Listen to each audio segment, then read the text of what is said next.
What do you want to be when you grow up, Olivia? An astronaut. I want to be a fashion designer. A basketball player. I want to be an actor. A doctor. A teacher. A chef. An artist. What do you want to be when you grow up? A mermaid. Do you know what a computer programmer is? Yeah, no. No. No. I think it's something that has codes and is able to decode a mystery. I think that they... Wait, what? Computer programmer?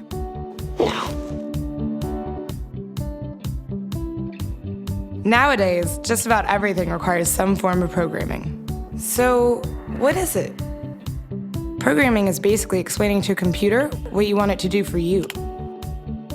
When you're programming, you're teaching possibly the stupidest thing in the entire universe, a computer, how to do something. Programming is one of the only things in the world that you can do where you can sit down and just make something completely new from scratch, you know, whatever you want. It's really not unlike kind of playing an instrument or something, or playing a sport.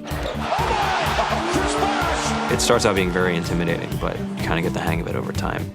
Coding is something that can be learned, and I know it can be intimidating. A lot of things are intimidating, but what isn't? A lot of the coding that people do is actually fairly simple.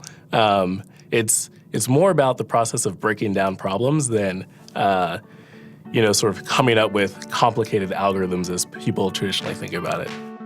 Well, if it's fairly simple, why aren't there more of us doing it? Over the next 10 years, there will be 1.4 million jobs in computer science, and only about 400,000 grads qualified for those jobs. That's a shortage of 1 million people. So, how do you start?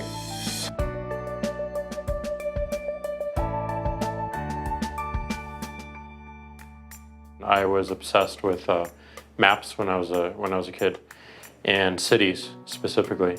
So I taught myself how to program. I had a very clear goal of what I wanted to do, which is to see a map of the city on my screen and play with it. Put things on the map, move things around the map. See what was happening in the city, how it worked, how it lived, how it breathed. The best early thing was actually using software to decide when the classes in my school would meet, and that put me in a position to decide which girls were in my class. The first program I wrote asked things like, what's your favorite color?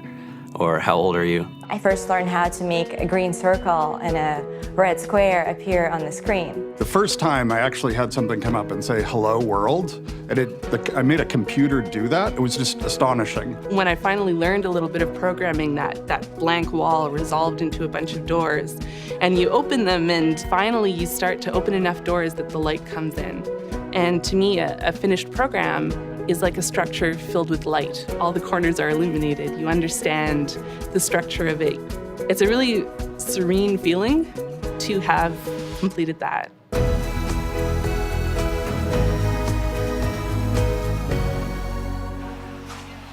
It took me some time to realize that creating things with your hands or creating code, creating programs, is just a different way to express creativity. I think right now there's a big emergence of the culture of making. People who make their own scarves and hats, people who write their own apps. Now it's just limited by your imagination and sort of what kinds of ideas what kind of understanding can you build into the computer so that it can do these things that were previously impossible.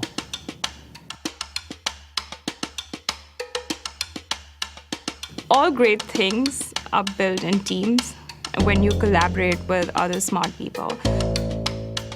You're testing your ideas, you're stimulating each other. That's what makes us successful. It's not some flash of brilliance by somebody who then codes 24 hours a day for 3 weeks. It's what happened. The magic happens when we're all on the same page, collaborating and building something together. There's a much greater need in the world for engineers and people who can write code than there will ever be supply. And so we all live these very charmed lives. To get the very best people, we try to make the office as awesome as possible.